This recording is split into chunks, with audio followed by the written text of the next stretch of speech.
সম্প্রতি একটি বলরুম নির্মাণের পরিকল্পনার ঘোষণা দিয়েছেন মার্কিন প্রেসিডেন্ট ডোনাল্ড ট্রাম্প, যা নিয়ে নতুন করে বিতর্ক তৈরি হয়েছে। আর এই বিতর্কের কেন্দ্রবিন্দুতে এখন শুধু স্থাপত্য নয়, বরং এর নিচে গড়ে ওঠা একটি অত্যন্ত গোপন ও উন্নত সামরিক বাংকার।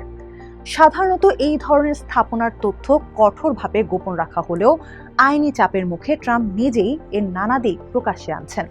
মার্কিন সংবাদ মাধ্যম দ্য নিউ ইয়র্ক টাইমসের প্রতিবেদনের আলোকে এই বিষয়ে বিস্তারিত জানবো টিবিএস এক্সপ্লেইনারে। সঙ্গে আছি আমি রাইস ইসলাম অসীম। 5+ স্টার রেটিং প্রাপ্ত দেশের সর্বোচ্চ বিদ্যুৎ সাশ্রয়ী ওয়ালটন এসি। স্মার্ট কমফোর্ট এখন নেক্সট লেভেলে। গত 29 মার্চ এয়ারফোর্স ওয়ানে সাংবাদিকদের সঙ্গে আলাপকালে প্রেসিডেন্ট ট্রাম্প জানিয়েছেন, তার পরিকল্পিত প্রায় 90,000 বর্গফুটের এই বলরুম মূলত নিচে তৈরি হওয়া একটি বিশাল ভূগর্ভস্থ কমপ্লেক্সের জন্য একটি শেড হিসেবে কাজ করবে। তার ভাষায়, সামরিক বাহিনী বলরুমের নিচে একটি বিশাল কমপ্লেক্স তৈরি করছে। বর্তমানে সেটি নির্মাণ কাজ চলছে। আমরা খুব ভালোভাবেই এগুচ্ছি। যদিও $40 কোটি ব্যয়ে প্রেসিডেন্ট ট্রাম্পের পরিকল্পিত বলরুমের উপরের অংশ নিয়ে জনমনে ব্যাপক কৌতূহল রয়েছে, তবে এর ভূগর্ভস্থ অংশটি প্রকল্পের সবচেয়ে জটিল ও ব্যয়বহুল অংশ হতে পারে বলে মনে করা হচ্ছে। বেশ কয়েক সপ্তাহ ধরে সেখানে খনন কাজ চলছে, যা ইঙ্গিত দেয় প্রকল্পটির পরিধি ও জটিলতা কতটা বড়। এই প্রকল্পের মূল লক্ষ্য পুরনো প্রেসিডেন্সিয়াল ইমার্জেন্সি অপারেশন সেন্টার বা পিইওসি ভেঙে আরও আধুনিক, গভীর এবং কার্যকর একটি নিরাপত্তা কেন্দ্র তৈরি করা। ট্রাম্পের বর্ণনা অনুযায়ী এই বাংকারটি কেবল একটি আশ্রয়স্থল নয়, বরং এটি হবে একটি পূর্ণাঙ্গ নিরাপত্তা ও পরিচালনা কেন্দ্র, যেখানে থাকবে বোমার আঘাত প্রতিরোধক শক্তিশালী আশ্রয় ব্যবস্থা, জরুরি পরিস্থিতির জন্য একটি পূর্ণাঙ্গ হাসপাতাল এবং উন্নত চিকিৎসা সুবিধা। পাশাপাশি থাকবে অত্যাধুনিক গোপন যোগাযোগ ব্যবস্থা, যাতে সংকটকালেও সরকার পরিচালনা চালিয়ে যাওয়া যায়। তিনি আরও জানান, সম্ভাব্য হামলা মোকাবিলার জন্য এতে বিশেষ প্রতিরোধ ব্যবস্থা রাখা হচ্ছে। পুরো স্থাপনাটি এমনভাবে নির্মাণ করা হচ্ছে যাতে ড্রোন, গুলি বা অন্যান্য আক্রমণ থেকেও এটি সুরক্ষিত থাকে।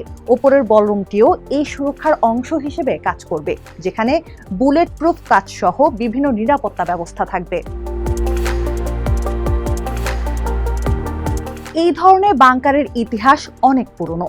দ্বিতীয় বিশ্বযুদ্ধের সময় জরুরি পরিস্থিতি মাথায় রেখে প্রেসিডেন্ট ও শীর্ষস্থানীয় কর্মকর্তাদের সুরক্ষার জন্য এই বাংকার নির্মাণ করা হয়েছিল। 2001 সালের 11 সেপ্টেম্বর সন্ত্রাসী হামলার পর তৎকালীন ভাইস প্রেসিডেন্ট ডিক চেনকে দ্রুত এখানে সরিয়ে নেওয়া হয়। পরবর্তী সময়ে প্রেসিডেন্ট জর্জ ডব্লিউ বুশ ও তার জাতীয় নিরাপত্তা দলও সেখানে যায়। এছাড়া 2020 সালে জর্জ ফ্লয়েড হত্যাকাণ্ডের জেরে চলা ব্যাপক বিক্ষোভের সময় ট্রাম্প নিজেও এই বাংকার ব্যবহার করেছিলেন। এই বাংকারটি আগে হোয়াইট হাউসের ইস্ট উইং এর নিচে ছিল, যা পরে বলরুম নির্মাণের জন্য ভেঙে ফেলা হয়।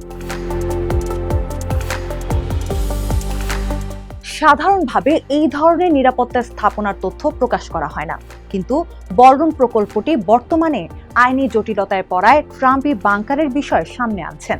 ট্রাম্পের যুক্তি, বলরুম এবং বাংকার একে অপরের সঙ্গে ওতপ্রোতভাবে জড়িত, তাই নিরাপত্তার স্বার্থেই এই নির্মাণ কাজ চালিয়ে যাওয়া জরুরি। যুক্তরাষ্ট্রের বর্তমান ও সাবেক প্রেসিডেন্টদের নিরাপত্তা নিশ্চিত করতে কাজ করে সিক্রেট সার্ভিস। সংস্থাটি আদালতে 2 বার নথিপত্র জমা দিয়েছে, যেখানে বলা হয়েছে ট্রাম্পের বলরুম প্রকল্পটি শেষ করা অত্যন্ত জরুরি।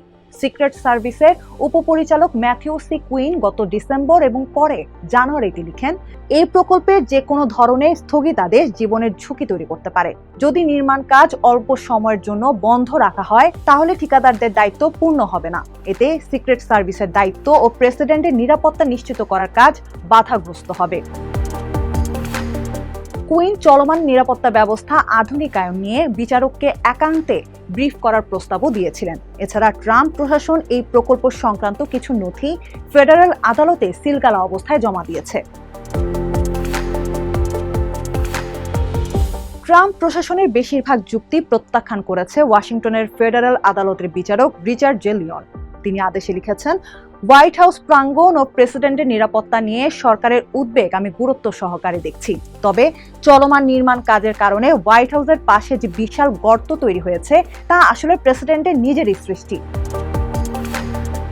এছাড়া এই প্রকল্পে কংগ্রেসের অনুমোদনের প্রয়োজনীয়তার কথা তুলে ধরে নির্মাণ কাজ সাময়িকভাবে বন্ধ রাখার নির্দেশ দিয়েছেন জেলিয়ন।